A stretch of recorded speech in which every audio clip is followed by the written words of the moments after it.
Bismillahirrahmanirrahim. Assalamualaikum warahmatullahi wabarakatuh. Ila hadratin Nabi Mustafa Muhammadin sallallahu alaihi wasallam wa kafatil anbiya'i wal mursalin wasyuhada'i wassalihin wal fuqaha'i wal muhaddithin wa salawatullahi wa salamun alaihim wa alaihim ajma'in. Syai'un lillahi lahumul kiramil Fatihah. A'udzu billahi minasy syaithanir rajim. Bismillahirrahmanirrahim. Alhamdulillahi rabbil alamin. Ar-Rahmanir Rahim. Maliki yaumiddin. Iyyaka na'budu wa iyyaka nasta'in. Ihdinas siratal mustaqim. Siratal ladzina an'amta 'alaihim ghairil maghdubi 'alaihim waladdallin.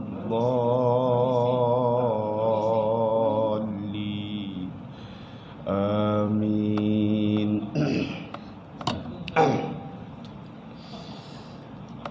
Innal hamdalillah nahmaduhu wa nasta'inuhu wa nastaghfiruh wa na'udzu billahi min shururi anfusina wa min sayyiati a'malina. Man yahdihillahu fala mudilla lahu wa man yudlil fala hadiya lahu. Ashhadu wa nashhadu an la ilaha illallah wahdahu la sharika lahu wa ashhadu anna sayyidana Muhammadan 'abduhu wa rasuluh. Allahumma salli wa sallim wa barik ala sayyidina Muhammad wa ala alihi wa sahbihi wa man tabi'ahum bi ihsanin ila yaumiddin. Subhanaka la ilma lana illa ma 'allamtana innaka antal alimul hakim. Wa la hawla wa la quwwata illa billahil aliyyil azim. Rabbi shrah li sadri wa yassir li amri wahlul 'uqdatam min lisani yafqahu qawli. Allahumma aftah alaina hikmataka wanshur alaina min khadhaini rahmatika ya arhamar rahimin. Allahumma nawwir qulubana binuril Qur'an. Allahumma nawwir qulubana binuril Qur'an. Allahumma nawwir qulubana binuril ilm. Allahumma nawwir qulubana binuri hidayatik. Allahumma nawwir quburana kama nawwartal arda binuri syamsika abadan abada birahmatika ya arhamar rahimin. Walhamdulillahi rabbil alamin. Thumma amma ba'du. Alhamdulillah, yang dihormati Tuan Pengurusi Surau Al-Falah, tuan-tuan imam, seluruh ahli jawatan kuasa surau, tuan-tuan guru, para alim ulama, para asatizah, tuan-tuan muslimin muslimat, hadirin hadirat yang dirahmati Allah Subhanahu wa ta'ala. Hadirat tak ada, ibu-ibu tak ada, ayah-ayah yang dirahmati Allah Subhanahu wa ta'ala. Patut ingat ibu-ibu tadi. Mudah-mudahan kita semua berada di bawah naungan serta rahmat dan kasih sayang Allah Subhanahu wa ta'ala. Mudah-mudahan kita semua sentiasa berada dalam kalangan hamba yang diampunkan dosanya oleh Allah Subhanahu wa ta'ala. Mudah-mudahan kita semua tergolong dalam kalangan ahli-ahli syurga Allah. Amin amin ya rabbal alamin. Jadi alhamdulillah, muslimin yang dirahmati Allah Subhanahu wa ta'ala, kita bersyukur kepada Allah Subhanahu wa ta'ala kerana dengan keizinan dan limpah kurnia daripada Allah Subhanahu wa ta'ala, Allah berikan kita ruang dan peluang untuk sama-sama kita menghadirkan hati-hati kita, untuk sama-sama kita menghadirkan jiwa-jiwa kita dalam rangka untuk kita nak mendekatkan hati kita kepada Allah Subhanahu wa ta'ala. Dalam proses untuk kita nak mencarikan keredaan Allah Subhanahu wa ta'ala, dalam rangka untuk kita nak meningkatkan keimanan serta ketakwaan kita kepada Allah Subhanahu wa ta'ala. Mudah-mudahan Allah berikan kita terus menerus kelapangan waktu ini untuk kita menjadikan sebahagian daripada kehidupan kita untuk kita berikan kehidupan kita ini kepada Allah Subhanahu wa ta'ala. Dia Alhamdulillah dapat sampai kat duk rasa tak dan tadi. Accident tuan-tuan. Tayar terkeluar.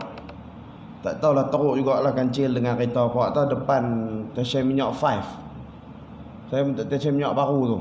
Dekat kedai motor. Oh dia jalan tu sempit sampai ke belah sana. Saya duk ingat sebab macam hari tu, hari Jumaat hari tu saya jam sebab ramai duduk depan balai polis.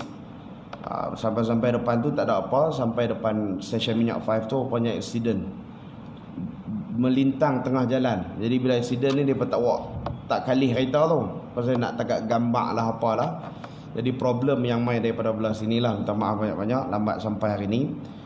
Dan yang kedua tadi rasa seriat dah. Saya duk ingat ayat zaman bila minum tadi. Abang Padi buat terkejut tergempak lah. Saya duduk tengah baca Fatihah kira nak tenggelam lah tadi. Duduk tengok ayat baru mai ayat ni duduk nampak lain macam lah. Kita dah minum habis setengah dah. Allahu Akbar. Ala kulli hal Allah temukan kita sekali lagi. Tak sempat saya bertemu dengan tuan-tuan pada hari Jumaat itu sepatutnya tazkirah itu. Jadi Allah berikan ruang dan peluang pada kali ini untuk kita sama-sama berkuliah pada malam ni insya-Allah. Mudah-mudahan Allah berikan kelapangan waktu untuk kita. Ini adalah satu anugerah masa yang terbaik yang Allah berikan kepada kita. Sebab apa tuan-tuan? Ramai dalam kalangan rakan-rakan kita daripada negeri-negeri yang lain belum mampu dan belum boleh untuk mereka datang ke surau dan ke masjid. Jadi nak kena syukur banyak-banyak pasal Allah bagi peluang kat kita untuk kita mai surau, mai masjid, boleh solat Jumaat, boleh kita solat berjemaah. Jadi rakan-rakan kita di Selangor contohnya boleh mai dalam 6 orang. AJK surau, AJK masjid saja boleh mai. Tak boleh nak mai ramai-ramai dan kuliah tak boleh nak adakan lagi. Jadi kita nak kena syukur banyak-banyak kerana Allah berikan kita di Negeri Sembilan ni boleh berkuliah. Alhamdulillah. Boleh duduk dalam majlis ilmu, boleh kita mai semayang jemaah di masjid, di surau. Alhamdulillah. Jadi tuan-tuan muslimin yang dirahmati Allah Subhanahu wa taala, pada kali ini pada kuliah kita minggu ni kita nak sambung tajuk baru. Bahagian yang kedua, cara-cara meninggalkan maksiat. Cara-cara meninggalkan maksiat. Kita dah bincang berkaitan dengan adab-adab melaksanakan ketaatan kepada Allah Subhanahu wa taala. Yang terakhir kita bincangkan berkaitan dengan adab-adab berpuasa. Kita dah bincang dah bagaimana puasa dalam sebulan tu ada puasa apa, dalam seminggu tu ada puasa apa, dalam hari puasa harian ni apa dia, Isnin, Khamis dan sebagainya. Kita dah bincang dah bila masa kita nak puasa, sunat-sunat berpuasa dan sebagainya. Minggu ni kita nak tengok sikit berkaitan dengan cara-cara meninggalkan maksiat. Ni elok sangatlah dengan COVID-19 ni, nak kena tinggal maksiat ni. Banyak sangat maksiat yang kita lakukan tanpa kita sedar. Banyak sangat maksiat yang kita lakukan tanpa kita peduli akan maksiat yang kita laksanakan dalam kehidupan seharian kita. Wa qala al-musannif wa nafa'ana bihi wa bi'ulumihi wa bi'ulumikum fid darain amin amin ya rabbal alamin. Ketahuilah, kata Imam Ghazali, wahai talibul ilm, wahai penuntut ilmu, bahawa agama itu terdiri daripada dua bahagian. Ini kita nak kena tahu dulu asasnya. Kata Imam Ghazali, agama itu terdiri daripada dua bahagian. Yang pertamanya adalah meninggalkan maksiat. Yang keduanya adalah mengerjakan ketaatan kita kepada Allah, melaksanakan ketaatan kita kepada Allah Subhanahu wa taala. Sebab itulah kalau kita puasa ni, di antara yang dianjurkan kepada kita ketika kita berpuasa adalah dengan kita meninggalkan segala maksiat. Bukan sekadar kita lapar dan dahaga saja. Disebutkan dalam kitab adalah meninggalkan segala bentuk maksiat yang ada, tak kira sama ada maksiat yang kecil ataupun maksiat yang berat.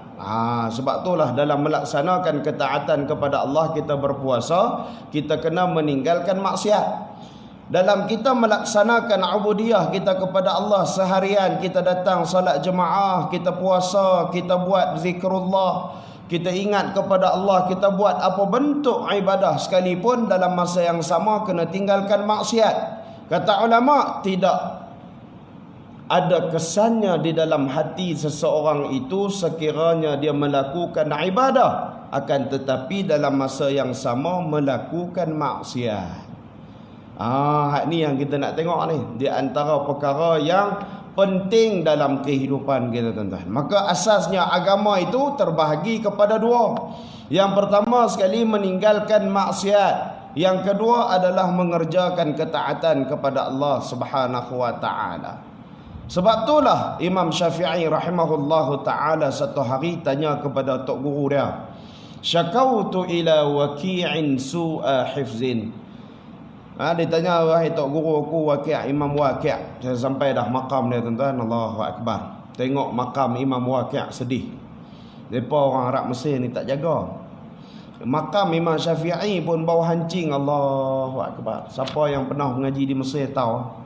Kalau ada dalam kalangan kita pernah mengaji Mesir ke, pernah duduk pi jalan Mesir ke, boleh tahulah makam Imam Syafi'i ni. Allah, kotor ya amat, bau hancing lah. Mereka tak jaga makam-makam ulama' besar. Saya pi tengok makam, Allahumma salli ala Muhammad, Syekh Doktor Allah lupa dah, pengarang kitab besar. Pecah tembok. Sampai ya Allah tak tahu, sedih kita tengok makam-makam ulama' diperlakukan begitu. Imam Waqi' lagi ya bersarang. Sarang macam-macam sarang duk ada. Pi ziarah lah, ziarah pun boleh tak boleh masuk duk kat luar tengok macam tu yalah. Muslimin yang dirahmati Allah Subhanahu wa taala. Maka kita nak kena muliakan para alim ulama'. Pasal apa jadi macam ni? Sebab mereka merasakan perkara ini tidak menjadi kepentingan kepada mereka. Tapi kalau di tempat saya mengaji di Jordan, makam dijaga dengan baik, dijaga dengan rapi. Makam Sayyidina Mu'az bin Jabal, Abu Hurairah, Abu Ubaidah Al-Jarrah, Syurahbil bin Hasanah, Diral Al-Azwar, Amir bin Abi Waqqas, makam Nabi Yusha' bin Nun, semua dijaga dengan baik, ada penjaga makam dia. Tapi bila pergi Mesir, Allah sedih tengok. Satu hari Imam Syafi'i tanya kepada Imam Waqi', tok guru dia tanya, syakautu ila waqi'in su'a hifzin. Pasal apa yang hafalan aku ni teruk sangat ni? Hak ilmu aku duk mengaji ni rasa macam ada yang lupa. Teruk sangat ni hafalan aku ni. Maka tok guru dia kata apa? Fa arsyadani tarkil ma'asi. First sekali tok guru dia habaq kat dia apa? Nak kena tinggal maksiat. Tu Imam Syafi'i. Kita tak tahu nak kata lah. Imam Syafi'i pun tok guru dia pesan, yang pertama sekali, untuk kita mendapatkan redha daripada Allah Subhanahu wa taala, nak dapatkan kebaikan dunia dan akhirat, nak kena tinggalkan maksiat. Itu yang utama tu. Fa arsyadani tarkil ma'asi, tinggal maksiat. Maksiat apa ni Imam Syafi'i buat ni? Maksiat apa yang Imam Syafi'i buat ni sampai tok guru dia pesan nak kena tinggalkan maksiat? Dia pun duk fikir maksiat apalah buat. Maka Imam Syafi'i teringat, dia ternampak betih seorang lelaki. Bukan perempuan, tuan, lelaki betih, bukan paha. Bukan aurat pun. Betih. Tuan tahu betih. Bawah ni, bukan ni paha, orang panggil paha. Betih, hak betih kering kita ni. Bawah pada lutut tu betih. Jadi ternampak betih. Terlupa hafalan. Tu tara tu kita. Bukan betih lelaki. Pandangan pertama Ustaz, mereka kata tak apa, jangan kalih lah. Kalih hak kedua syaitan lah. Amboi, ngaji tak mana tahu kan. Pi Ion Mon, hak jenis Cina apa mai pakai skirt tu, pandangan pertama dia habis sampai rapat. Tu tara Imam Syafi'i pun dah lupa macam-macam ilmu dah. Allahumma salli ala Muhammad. Kata tok guru dia, fa akhbarani bi anna al-ilma nurun. Aku khabarkan kepada kamu, sesungguhnya ilmu ni merupakan cahaya. Sebab tu Imam Ghazali kata apa? Wahai penuntut ilmu, ketahuilah sesungguhnya asas dalam agama itu terdiri daripada dua bahagian. Kita nak menuntut ilmu ni, nak kena cek dua benda ni. Macam mana maksiat kita tinggal tak? Macam mana berkaitan dengan ketaatan kepada Allah kita buat tak? Tu yang kita kadang-kadang pentingkan ilmu ni, pentingkan orang kata apa, study ni. Kalau kata peringkat universiti ni, suruh anak-anak study sampai tak heran orang dah kata. tak hirau dengan bagaimana solat dia, bagaimana dengan ibadah dia, bagaimana dengan maksiat. Kita tak heranah, yang penting A++. Ayah nak tahu hang dapat keputusan A++. Yang tu yang penting. Maka ini kita biarkan. Ini banyak yang berlaku dalam kalangan masyarakat kita. Pentingkan akademik lebih daripada bagaimana cara untuk mendapatkan A++ itu. Yang memberikan A++ itu ialah Allah Ta'ala. Bagaimana solatnya anak-anak kita, bagaimana ibadahnya anak-anak kita, baca Quran dah, zikrullah dah.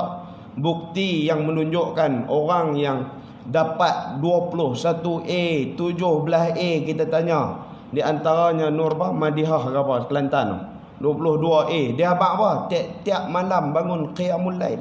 Allahu Akbar. Ni kita kata rahsia kejayaan. Bukan takat mengaji ya, kita nak berjaya dalam pekerjaan, nak berjaya dalam apa bentuk sekalipun, adalah kuncinya meninggalkan maksiat dan melaksanakan ketaatan kita kepada Allah Subhanahu wa taala. Kata Imam Waqi', sungguhnya ilmu itu merupakan cahaya. Fa akhbarani bi anna al-ilma nurun. Ilmu itu merupakan cahaya. Wa nurullah la yuhda li'asi, dan cahaya Allah, kata ilmu tadi ni, takkan sesekali masuk dalam hati orang yang ada maksiat. Saya pergi mengaji dengan Ustaz Anas tu dekat setengah kitab lah. Muka surat 1 lebih tak faham apa satu. Dia mengajar apa tak tahu. Pumpang lepas tu balik, surau bagi duit kat dia. Apa mengajar tak tahu, tak faham. Kan? Tak faham ke satu. Tak jelas langsung mengajar apa tak tahu. Tu contoh. Ilmu takkan masuk dalam diri kita yang penuh dengan maksiat, yang penuh dengan hasad dengki, yang penuh dengan orang kata apa, dosa kepada Allah Subhanahu wa taala. Mai mengaji pilah kitab hebat terang manapun, tok guru mai mengajar hebat terang manapun, tapi dalam hati kita bersarang dengan maksiat, dosa kita kepada Allah, maka ilmu tidak akan sesekali menyinggah, tengok pun tak mau masuk dalam hati yang penuh dengan maksiat. Wa na'udzubillahi min dzalik. Tuan-tuan muslimin yang dirahmati Allah Subhanahu wa taala. Sebab tu kadang-kadang kita mengaji tak boleh, anak-anak kita mengaji tak boleh, nak kena cek balik. Terutamanya dari sudut bagaimana dia melaksanakan ibadah dia kepada Allah. Kita duk harap lepas dia masuk bilik semayang ke tak pun tak tahu. Pasal kita dulu pun lebih kurang lagu anak-anak kita juga lah. Yang duk gelak sajalah, lebih kurang kita ni, bukan kata kat siapa, kita lebih kurang tu lah. Masuk bilik dulu masa kita zaman mengaji, lu masuk bilik keluar abang semayang dah. Lagu tu lah. Anak-anak tak mustahil pun jadi sopa kita kak. Maka macam mana cara dia ajak semayang berjemaah? Pastikan semayang sekali dengan anak-anak. Habis ustaz nak main surau apa ni, macam mana? Bawa main surau. Ala ni PKPB tak boleh umur bawah 15 tahun. Tak apalah. Dia alasan ada saja. Time tak PKPB tak bawa mai pun. Time PKPB ni lah duk kalut nak bawa mai, dah tak boleh bawa mai, duk kalut nak bawa mai pula. Tuan-tuan muslimin yang dirahmati Allah Subhanahu wa taala. Kita nak kena make sure, orang Kedah kata. Nak kena pastikan. Nak kena pastikan anak-anak kita melaksanakan ubudiyah, ketaatan kepada Allah Subhanahu wa taala. Jadi baik, kita tengok balik cara-cara nak meninggalkan maksiat ini. Meninggalkan maksiat itu adalah lebih berat daripada mengerjakan ketaatan, kerana mengerjakan ketaatan itu mudah dibuat oleh setiap orang. Tetapi meninggalkan syahwat, yakni maksiat, hanya dapat dilaksanakan oleh para siddiqin, orang-orang yang benar akan hatinya. Oleh itu Nabi SAW menyebutkan dalam satu hadis yang berbunyi, al-muhajir man hajara as-su' wal mujahidu man jahada hawa. Orang yang berhijrah dengan sebenarnya ialah orang yang berhijrah daripada kejahatan, meninggalkan kejahatan. Dan mujahid yang sebenarnya ialah orang yang memerangi hawa nafsunya. Maksudnya nak lawan hawa nafsu ni teruk lagi, susah lagi daripada kita nak melaksanakan ketaatan kepada Allah. Bukti dia apa? Bulan Ramadan. Nak buat ketaatan tu senang, nak puasa tu senang. Tapi nak lawan hawa nafsu tu yang payah tu. Tuan-tuan, hak mana terbabas Ketika mana bulan Ramadan ni berapa ramai duk sakol ustaz, macam mana ni terbersama dah ni. Terbersama. Istilah terbersama. Saya pun buat tak faham ni terbersama macam mana ni. Dah ustaz ni dengan bini terbersama bahasa. Lepas tu puasa lagi tak? Puasa lagi ni masih kekal kan? Boy. Dah terbersama puasa apa lagi? Tuan-tuan, inilah yang keadaan yang berlaku. Kan? Kita nak lawan hawa nafsu ni, Allah, dia main macam-macam lah. Contoh dia apa? Paling ringan sekali apa dia? Paling-paling kita tak sedangkan berlaku pembaziran bila bazar Ramadan. Duk rasa macam okey lah, tapi pembaziran, ya Allah, tu hawa nafsu tu. Hawa nafsu, puasa tak? Puasa. Tak ada masalah, tu ketaatan kepada Allah. Tapi nak lawan hawa nafsu, Allahu Akbar. Dia tengok hak tu berkenan, dia tengok hak ni berkenan. Ayam pocik sagi, ayam goreng tepung sagi, semua ayam. Bawa balik buh kat dapur, letak atas meja, ayam ya lah, ayam ya. Tadi tak sedap beli apa. Hawa nafsu menggelapkan mata kita. Hak tu yang paling real sekali berlaku kat kita ni. Alhamdulillah tahun ni Allah bagi tak boleh keluar pergi bazar Ramadan. Tak ada lah berlaku sangat hawa nafsu tu. Pasal dia duk nampak dalam WhatsApp je, kira COD lah tahun ni. Tahun ni kira COD lah. Geng-geng hak buat COD kaya raya. Kira COD lah tahun ni, tak boleh pergi bazar Ramadan. Maka hawa nafsu itu terjaga sikit lah. Tak boleh keluar bulan Ramadan duduk rumah ya. Dia mai juga hawa nafsu apa? Tidur banyak pula dah. Hawa nafsu kat tu. Tidur sampai nak buka puasa. Sedap-sedap lah nak azan dah. Lah sampai tak khabar rupa. Tadi duduk lena tadi. Lepas tu Zohor main tak? Allah. Tapi dalam lena ustaz kata tak ada masalah. Pasal terlena. Dia buat mula keluar fatwa sendiri lah. Mula keluar fatwa sendiri. Lepas tu nak buat macam mana? Qadha lah. Pasal lena bukan saja tinggal, terlena. Bulan Ramadan pula, PKPB pula, tak boleh keluar pula. Dia lena lah. Kan kata kau alih ni kita lah, tengok diri kita. Bukan nak tengok orang lain tuan-tuan. Maka Nabi kata di antara orang yang berhijrah dengan sebenarnya ialah orang yang berhijrah daripada kejahatan, yakni meninggalkan kejahatan. Daripada meninggalkan kejahatan kepada kebaikan itu adalah hijrah yang sebenarnya. Tu yang kita duk sebut cerita tentang hijrah, bila mana berlaku, bila mana sampainya awal Muharram, cerita berkaitan dengan penghijrahan Nabi, kita kaitkan dengan hijrah daripada keadaan yang tidak baik kepada yang lebih baik. Kita hijrah daripada keadaan yang lebih baik kepada yang terbaik. Jadi sentiasa kita nak kena berlakunya penghijrahan. Sebab tu maksud hijrah tu berpindah daripada satu tempat ke satu tempat. Berpindah daripada kita nak buat maksiat kepada kita buat pahala. Daripada kita tak pergi masjid kepada kita pergi masjid. Nak kena sentiasa cek akan diri kita, bagaimana keadaan kita melaksanakan ketaatan kita kepada Allah Subhanahu wa taala. Saya nak sebut hari ini kepada tuan-tuan 6 perkara. Bagaimana untuk kita meninggalkan maksiat ini. Kita nak jauh daripada maksiat ni, saya nak sebut pada tuan-tuan akan 6 perkara. Kita nak tinggal maksiat ni macam mana cara-cara dia ustaz? Duk sebut je. Yang kata paling teruk sekali perjuangan kita dalam hidup ni adalah meninggalkan hawa nafsu, meninggalkan maksiat. Hak tu yang paling lazat dalam kehidupan ni, hak tu. Maksiat kita ni Allah macam-macam. Mai maksiat mata, mai maksiat hati. Tengah-tengah wak kereta pun buat dosa, maki orang depan. Dia berlaku tak? Berlaku. Maki orang depan tu dapat pahala, dia sampai tak tahu apa, kita dapat dosa percuma saja. Itu berlaku tak? Berlaku. Dalam Facebook pun berlambak berlaku maksiat yang tanpa kita sedar. Maka yang pertama sekali nak jauhi maksiat, syarat yang pertama adalah pilihlah orang-orang yang baik dalam kalangan kita. Duduk dalam circle yang baik. Maksudnya duduk dalam environment, kata orang Kedah, environment yang baik. Suasana yang baik. Kat mana Mai surau? Mai masjid lah. Bukan baik sangat orang pergi surau masjid tu, sekurang-kurangnya mereka pergi masjid, pergi surau untuk menundukkan hati mereka kepada Allah Subhanahu wa taala. Siapa kita nak kata orang pergi surau tu bukan baik sangat? Beza dengan orang tak pergi surau baik. Kita mai duduk di surau, environment yang baik.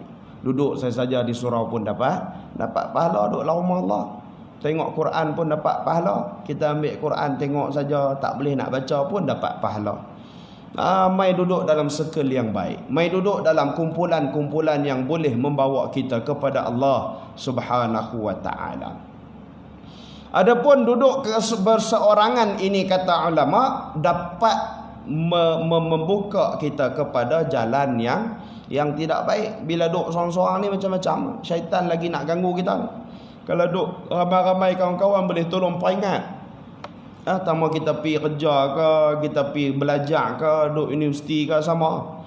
Peringkat kita duduk mengaji universiti dulu kan, duduk jadi macam-macam tu, kadang-kadang duduk seorang-seorang. Dia jadi macam-macam, nak buat maksiat dan sebagainya. Maka yang pertama sekali, langkah dia nak ke arah meninggalkan, menjauhkan diri kita daripada maksiat. Yang pertama, mencari kumpulan-kumpulan yang baik. Duduk dalam environment yang positif yang boleh membawa kita kepada ketaatan, kita tunduk kita kepada Allah, melaksanakan ubudiah kita kepada Allah Subhanahu wa taala. Yang kedua, macam mana nak jauhkan diri kita daripada maksiat, nak letakkan diri kita dalam kebaikan, nak kena duduk selalu dalam majlis ilmu. Sebab tu Allah sebut walladzina utul ilma darajat. Allah angkat darjat orang yang duduk dalam majlis ilmu ni. Allah angkat darjat kita. Jadi kena mai duduklah selalu dalam majlis ilmu. Lah ni PKPB ustaz, payahlah nak pergi majlis ilmu ni online berlambak. Saya pagi tadi kuliah subuh online. Oh, bukan main-main jalan-jalan tuan-tuan. Kuliah subuh online. Kita sampai sengkang mata duduk tu. Dah tak ada orang duduk depan kamera. Jadi mengantuk tu lebih. Kalau ada orang ni dia jegel juga lah tengok kan.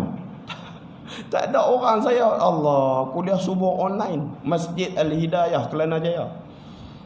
Kita duk pergi kuliah maghrib selalunya, kuliah bulanan di sana. Tapi dah tak boleh pergi ustaz. Kuliah subuh boleh ustaz? Boleh, tak ada masalah. Pukul 6 suku tu kita mula ustaz. Boleh. Pasal apa Zuhur pula dah. Subuh awal. Subuh awal tuan-tuan. Berapa? 5:45. Lebih kurang tu. Awal lah subuh. Kan duk juga mata tengok lu bagi link lah apalah. Kata hebat. Ramai pula tu. Daripada Jerantut ada pagi tadi. Daripada Melaka, daripada apa Jasin Melaka, daripada Kuala Kangsar. Oi, lagi hebat rupanya. Kuliah online ni lagi hebat. Seluruh negeri boleh masuk. Kan? Kita kata merentas. Jadi teknologi tu kalau kita guna dengan baik, maka kita boleh sampaikan tanpa sempadan akan ilmu tu. Jadi duduklah majlis ilmu. Tidak ada alasan, saya sebut pada pagi tadi dalam kuliah subuh saya, tidak ada alasan untuk kita tidak berada di dalam majlis ilmu. Online berlambak online. Orang duk buat, ustaz-ustaz kita duk buat online. Mereka kata pula ustaz-ustaz ni dah tak boleh pergi kuliah, duduk diam-diamlah rumah. Online lah apalah. Marah pula. Orang buat online berpayah. Tak boleh tuan-tuan. Seminggu tak cakap nak demam. Bukan boleh. Duk biasa bercakap perempuan tiba-tiba seminggu duduk diam. Ui, tak boleh duduk. Tak keluar rumah tak kena, masuklah rumah tak kena, pergi dalam bilik pun lagi tak kena. Bahaya. COVID-19 ni kalau bagi yang dah berkahwin duk luar bahaya, duk dalam pun lagi bahaya. Hospital problem lah ni. Tak boleh lah penuh, buat bersalin pun penuh. COVID-19 tu kata hikmah besar. Jadi kena duduk dalam majlis ilmu sentiasa kalau kita nak jauhkan diri kita daripada maksiat. Kenapa kata ulama dalam majlis ilmu itu diberikan rahmat dan kasih sayang, diturunkan keberkatan akan mereka yang berada di dalam majlis ilmu, diperingatkan perkara-perkara yang baik. Orang kata aura positif tu ada. Dia kata, orang kata dalam istilah connection di antara kita tu positif je. Kalih kiri pun orang yang mai nak dengar majlis ilmu, kalih kanan pun orang yang mai nak dengar majlis ilmu. Tak ada tiba-tiba duduk dalam majlis ilmu orang duduk menari tengah-tengah. Tak ada. Tiba-tiba tak ada. Tu tak betul pun ada. Hak jenis tak betul ya. Tuan-tuan muslimin yang dirahmati Allah. Yang ketiga, yang pertama tadi kita kata pilih environment, kawan ataupun suasana yang baik. Yang kedua, sentiasa kita berada di dalam majlis ilmu. Yang ketiga, macam mana cara, step, langkah untuk kita nak jauhkan diri kita daripada maksiat. Yang ketiga, banyakkan membaca Al-Quran. Banyakkan membaca Al-Quran, kerana Al-Quran itu memberikan petunjuk hidayah, hudan linnas, kata Allah Subhanahu wa taala, wa bayyinatin minal huda wal furqan. Petunjuk kepada sekalian manusia untuk membezakan di antara hak dan juga yang batil. Kalau kita baca Quran selalu ni, kita terdedah kepada aura positif. Kita nak buat maksiat pun, tak dan nak buat maksiat ni kalau baca Quran. Nak berdoa pun kadang-kadang tak dan. Sebab tu Nabi sebut dalam hadis, orang yang sentiasa mendekatkan hatinya kepada Al-Quran, orang yang sentiasa mendekati Al-Quran, membaca Al-Quran, sehingga dia tak sempat nak minta doa kepada Allah, Allah bagi. Sama macam mana orang duk selalu minta doa tu, sama. Sebab apa? Dia sentiasa mendekatkan hati dia kepada Al-Quran. Tu yang PKPB ni, saya duk buat program online lah tuan-tuan. Kalau tuan-tuan ada masa, ada agak orang pajam 2-3 orang masuk. Tiap-tiap maghrib lah, tiap-tiap malam pukul 10 baca surah Al-Mulk online. Live sama-sama kita baca Al-Mulk. Saja nak galakkan supaya, bukan kata kalau saya tak buat gitu, saya pun tinggal. Jadi buat macam tu, sama-sama kita nak galakkan diri kita untuk kita baca surah Al-Mulk tiap-tiap malam. Dibebaskan kita daripada azab kubur. Surau kita buat tiap-tiap malam, alhamdulillah. Bagus tu. Jadi tiap-tiap pagi pukul 10 pagi baca surah Waqiah online live saya buat. Nak galakkan kita untuk mendekatkan diri kita kepada Al-Quran, dibebaskan kita daripada kefakiran. Baca Al-Waqiah tiap-tiap pagi tuan. Dibebaskan daripada kefakiran. Kita dijauhkan daripada kefakiran. Tiap hari Isnin sampai Khamis saya buat live baca Al-Quran, satu hari satu surah pukul 2 tengah hari. Habis-habis makan tu duduk saat depan komputer ke, depan telefon ke, live sama-sama kita baca. Lah ni duk juzuk 27 kot. Alhamdulillah nak khatamah. Daripada awal PKP tu, daripada bulan 3 awal PKP saya buat program ni, sampailah duk juzuk 27 lah. Alhamdulillah, syukur. Ramai masuk tuan. Ramai. Kita nak dekatkan hati kita kepada Al-Quran. Tiap-tiap hari Jumaat pukul 10 pagi baca Al-Kahfi live sama-sama. Kita nak baca Al-Quran. Sentiasa nak jinakkan hati kita, nak dorong hati kita supaya duduk dengan Al-Quran. Jadi kalau baca Quran ni banyak manfaat dia. Hati kita menjadi tenang. Ni cara nak elak daripada kita dekat dengan maksiat. Cara kita nak elak daripada kita berada di dalam kemaksiatan, dosa. Baca Quran selalu. Yang ketiga. Yang keempat apa dia? Yang keempat kita bincang dah pada tajuk kita, adab-adab melaksanakan solat. Apa dia? Melazimi solat-solat sunat. Tuan-tuan jangan duk selak lah. Kitab ni tak ada. Ni saya ambil dalam kitab lain. Dia duk kalut selak ustaz baca tak mana. Ni tambahan. Dia duk selak lah. Muka surat berapa ustaz ni. Tak. Hak bahagian cara meninggalkan maksiat tu suatu muka tu je. Ni bagi tambahan ni, ilmu tambahan. Bukan kita mengajak ni semua hak dalam kitab ni tak. Kita bagi hak tambahan. Tak payah duk selak, ambil pen tulis. Dia duk kalut selak sampai ke habis lah. Lah takkan habis pun tak ada juga tajuk ustaz ni. Tak ada, ni bagi tambahan. Yang keempat apa dia tuan-tuan? Yang keempat adalah kita melazimi solat-solat sunat. Jangan segan, jangan malah. Orang kata jangan malah. Jangan malah. Jangan malah, jangan segan. Kita nak buat solat sunat, bangun sembahyang sunat. Qabliyah, ba'diyah, bangun sembahyang sunat, hajat, tahajud, taubat. bangun tengah malam, bangun lazimi solat sunat, menjauhkan kita daripada segala maksiat. Kita buat qiyamul lail sebulan sekali. Kita dah buat lagi sini sebulan sekali. Nak kena ni. Tinggal tak buat dah ni. Kena kembalikan balik. Tengah-tengah Covid ni banyak qiyam, tak apa, insya-Allah sebulan sekali. Tak apa, saya sendayan mai sini pun tak apa. Tak ada masalah. Jangan takut, jangan risau. Kita mai kalau jemput, tak jemput tak mai. Ustaz, hari ni kita nak buat qiyamul lail esok ke lusa ke, sebulan sekali cukup. Kita nak galakkan masyarakat kita untuk mendekatkan diri kita kepada qiyamul lail. PKPB ni tak apa ke Ustaz? Tak apa. Tak apa, duduk jarak. Saya buat di belah-belah Seremban 2, bagi cadangan mereka buat setiap bulan. Panggil baik, duduk jarak, SOP tetap kita ikut. Tak ada masalah. Dalam tengah-tengah Covid duk naik ni, hari ni Negeri Sembilan 300 lebih. Tuan-tuan, nak kena banyak minta kepada Allah orang Negeri Sembilan. Jangan duk rasa seronok selesa sangat. Mereka mesej saya, Ustaz, jangan duk pergi jauh sangat. Tak jauh lah, takat pajam lah. Jangan duk pergi jauh sangat. Jadi kita kena lazimi salat sunat. Buat qiyamul lail, kadang duduk rumah tak ada, kita rasa tak semangat. Seorang-seorang nak buat qiyamul lail ni tak semangat. Bangun juga, tapi bangun nak terkencing. Pasal masing-masing kencing mana? Masing-masing kencing mana? Bangun nak terkencing lah. Kencing kerap. Bangun juga Ustaz. Bukan tak bangun Ustaz. Takkanlah kami tak bangun. Terkejut tergempak bangun nak terkencing, tidur balik. Bila tidur balik tu yang problem tu. Nak sedap balik tu Allah subuh surau habis dah ni pasal ni dah 6.30. Tak dah lah, terkejut. Tu banyak terkejut kita daripada tahajud. Untuk terkejut bukan kata aku aling, kata kat diri saya lah tuan-tuan.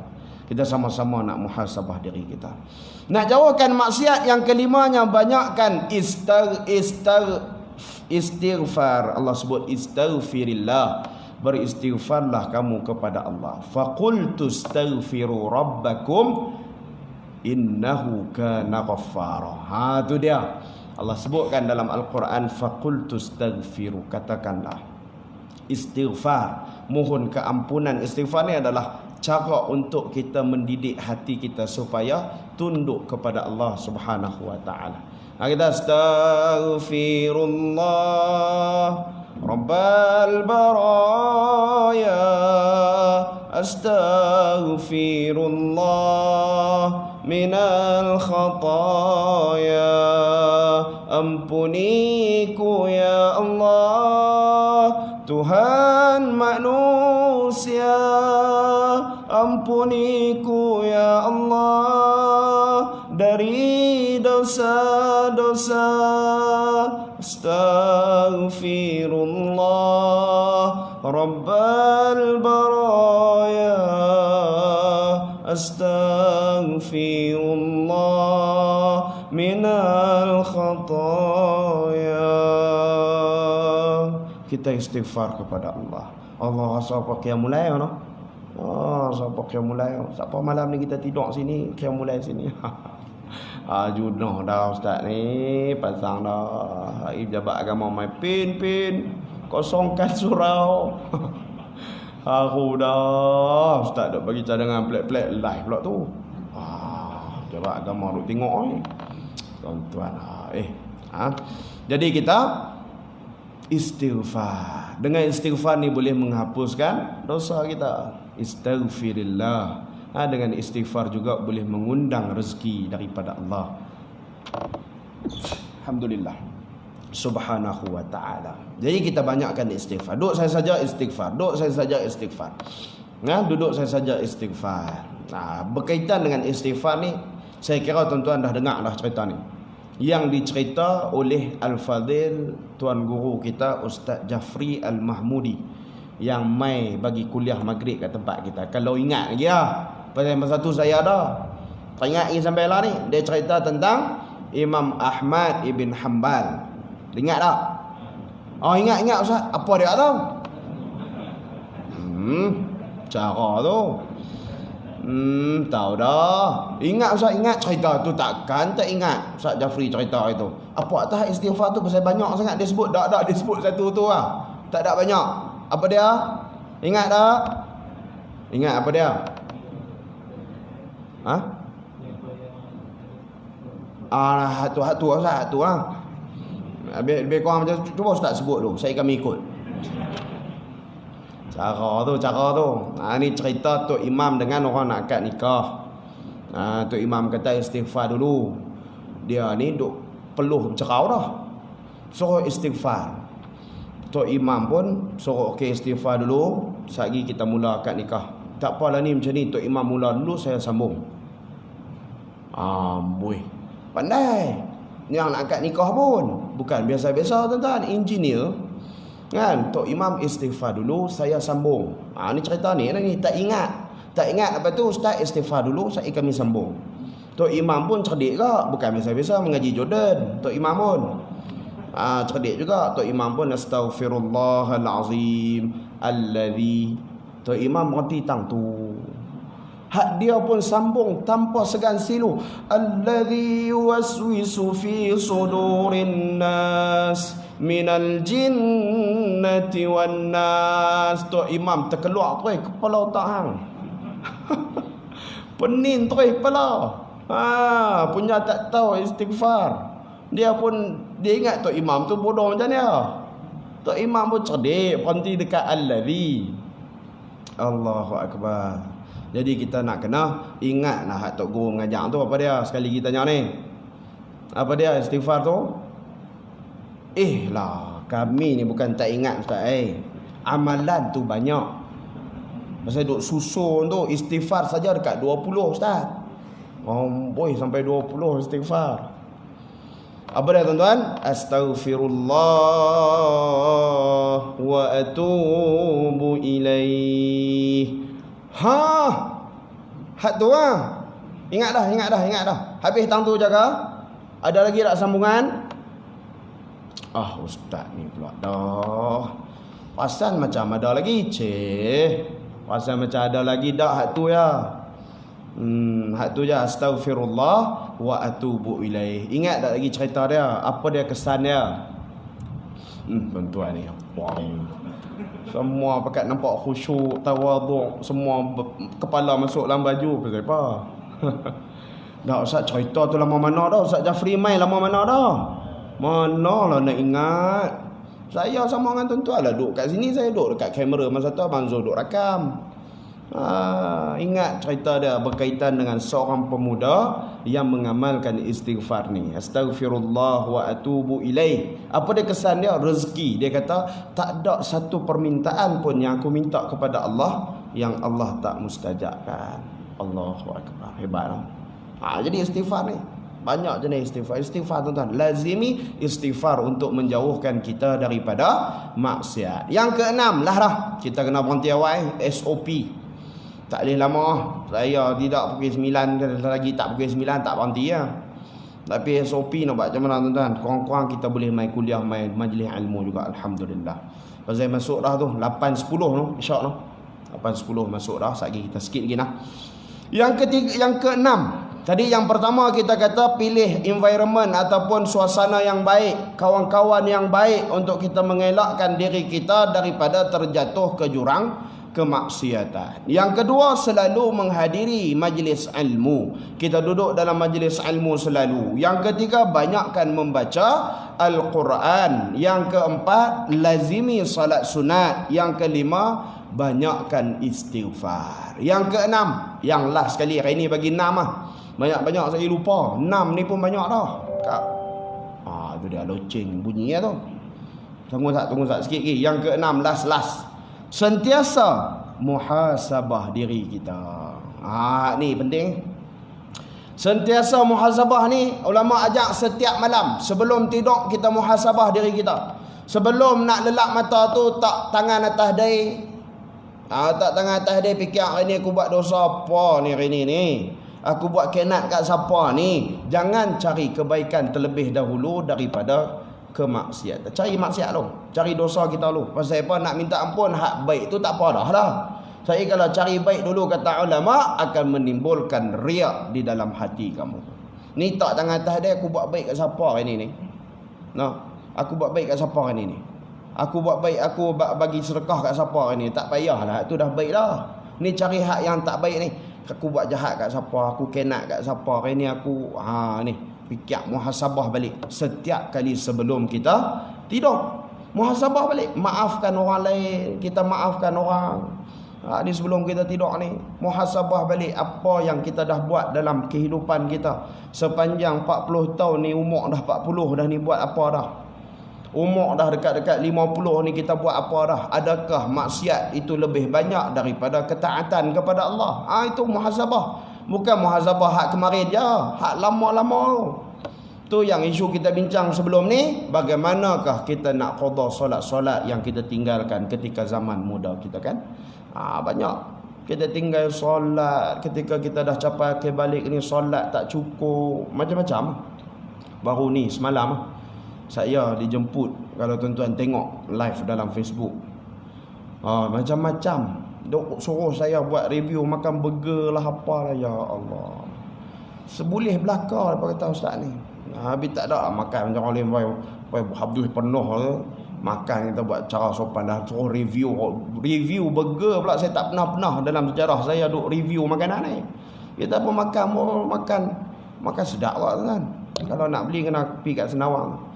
Orang owner dia ni sebut kat saya, ustaz, saya ni sejak duduk dalam industri ni makanan, depa ni asalnya syarikat umrah travel, kawan-kawan kita lah, duk pergi umrah apa semua ni, panggil kita mai. Sejak duduk dalam industri umrah ni, banyak bawa dia ke arah ingat kepada Allah, nak solat, nak baca Quran, nak zikir. Nampak tak? Ini yang kita sebutkan environment yang baik. Kita cari suasana yang baik. Jadi dia kata, lama mana dah ustaz saya duk tinggal solat, tak tahulah, kira cari duit saya pernah dalam sebulan saya capai 85,000. Terbeliak mata saya. Tak pernah duk dengar ni lah. Hak yang kira bos-bos besar lain cerita lah. Dia kata dia pernah capai gaji dia 85,000 sebulan. Masa tu tunggang langgang, semayang dak, apa pun dak, puasa pun dak. Tu dia, nampak Allah bagi rezeki murah. Tuan-tuan kalau nak 85,000 sebulan, tak payah semayang, tak payah. Ni tips. Tak payah semayang, tak payah baca Quran, tak payah apa. Jadi sopa lembu dengan kambing. Sama naik lah, sama naik. Tak payah buat apa. 85,000 sebulan. Tapi bila dia semayang, dia balik kepada Allah apa semua, lepas tu berapa sebulan? 1,000 pun tak ada usai. Nampak tak Allah uji kita? Semakin mendekatkan diri kepada Allah, semakin nampak tak ada ni. Bukan tak ada, Allah nak uji ni, Allah tangguh sat. Bagi banyak hang lupa kat Allah, bagi sikit makin ingat ni tak apalah, lebih baik sikit. Sampaikan seorang syekh ni, saya jumpa seorang syekh ni, tanya dia, hang nak kaya tak? Dia kata dalam dunia ni tak ada manusia yang tak mau kaya. Tapi bila aku fikir-fikir balik, kalau aku kaya aku lupa kat Allah, lebih baik aku miskin. Aku ingat sentiasa dekat Allah. Tu dia tuan-tuan. Sampai tahu tu syekh ni kata kat saya sendiri. Dia kata lebih baik aku miskin daripada aku kaya aku lupa kepada Allah Subhanahu wa taala. Sebab itulah Sa'ad bin Amir Al-Jumahi. Saya pernah cerita kita sirah tu kat sini. Sa'ad bin Amir Al-Jumahi ni seorang gubernur tanah Syam yang terlalu dhaif. Sampaikan tuan-tuan, nama dihantar kepada Sayyidina Umar ketika tu zaman pemerintahan Khulafa Ar-Rashidin, Sayyidina Umar Al-Khattab radhiyallahu anhu. Sampai nama dekat dia, nama yang pertama sekali adalah Sa'ad bin Amir Al-Jumahi. Menangis Sayyidina Umar. Gubernur yang dihantar pergi ke Syam adalah orang yang paling termiskin dalam kalangan mereka. Allahu Akbar. Dia kata apa? Sepatah ya tuan-tuan. Aku takut dengan jawatan yang Allah berikan kepada aku ini menyebabkan aku lalai daripada mengingatkan diriku kepada Allah Subhanahu wa taala. Jadi aku tak mau langsung gaji puluh-puluh ribu. Gubernur gaji puluh-puluh ribu tuan-tuan. Gubernur gaji kira Allah zaman tu kira 1,000 dirham ni biasalah. 1,000 dirham ni banglo 2-3 biji boleh beli. 1,000 dirham gaji. Dia tak ambil walaupun sekupang. Sayyidina Umar kirimkan 1000 dirham untuk diberikan kepada Sa'ad bin Amir al-Jumahi. Bagi dekat dia, suruh dia beli apa, pakaian tak cukup ke apa, anak bini nak makan ke apa, beli. Dapat dia menjerit, dia kata, Allahu Akbar, sungguh aku takut dunia telah masuk dalam rumah aku. Allah. Kita kalau boleh 1000 dalam sampoi, tiba-tiba surau mai hantar, mai bagi rumah kita bantuan 1000. Allah, tak nampak sari kat rumah. Duk kat mana tuan-tuan? Ion. Tak cukup dengan Ion, dia pi pula sebelah Tesco. Tak cukup lagi, masuk lagi sebelah lagi Giant. Tak cukup juga, tak tahu dah, Mesa Mall ke apa tapi. Allah, baru 1000. Dia menjerit, dia kata apa? Panggil bini dia mai, dia kata hang bantu aku untuk buang dunia daripada rumah kita. Bini dia kata jom. Kita buang dunia daripada. Bini dia tak tahu kata duit. Dapat duit dengan mak bini tuan-tuan, bahaya. Habis orang perempuan tak ada ni no. Kan. Kemudian dia agihkan 10 uncang duit. 1000 dirham ni bagi kepada orang-orang yang lebih susah daripada dia. Sekupang pun dia tak ambil tuan-tuan. Allah. Ada 4 perkara berlaku dalam kehidupan ketika Sa'ad bin Amir al-Jumahi menjadi gubernur. Kita sambung cerita ni kuliah yang akan datang. Awak ustaz duk gantung-gantung tu kena mai nak dengar. Lah ni saya tahu dah teknik macam mana nak bagi orang mai. Ramai mai duduk dengar majlis ilmu ni, gantung cerita bulan depan. Next kuliah kita cerita ni. Pakat mai ramai, saya buat dah sekali kat mana tahu itu. Ramai nak dengar. Klaim pula tu. First saya baru innal hamdalillah. Ustaz cerita minggu lepas jangan lupa. Tu dia. Jadi apa yang berlaku dalam kehidupan Sa'ad bin Amir al-Jumahi, seorang gubernur yang dhaif, yang tawadhu', melaksanakan ketaatan kepada Allah, meninggalkan segala maksiat dalam kehidupannya. 4 benda yang berlaku dalam kehidupannya. InsyaAllah kita sambung pada kuliah kita yang akan datang. Dah lewat dah 8.30 dah. Lagi mereka marah pula. Tak boleh dah ni, Ustaz Anas ni tak boleh dah. Jadi kita sambung pada muka surat 103, cara-cara meninggalkan maksiat yang zahir. Jadi dia pecah lagi. Cara meninggalkan maksiat yang zahir. Jadi kita sebut tadi 6 kategori ataupun 6 langkah untuk kita menjauhkan diri kita daripada maksiat. Yang pertamanya apa dia? Saya ulang sekali lagi, pilih environment, suasana, kawan-kawan yang baik. Yang kedua apa dia tuan-tuan? Selalu hadiri majlis ilmu. Yang ketiga apa dia tuan-tuan? Banyakkan membaca Al-Quran. Yang keempat apa dia? Lazimi solat sunat. Yang kelima apa dia? Banyakkan istighfar. Yang keenam apa dia? Sentiasa muhasabah kehidupan kita ke arah yang lebih baik. Jadi kita nak berubah ke arah yang lebih baik. Wallahu ta'ala a'lam bis-shawab. Ada soalan apa nak tanya? Nampak faham lah kau tu. Jadi angguk pun sakan dah nampak tak gaya tu.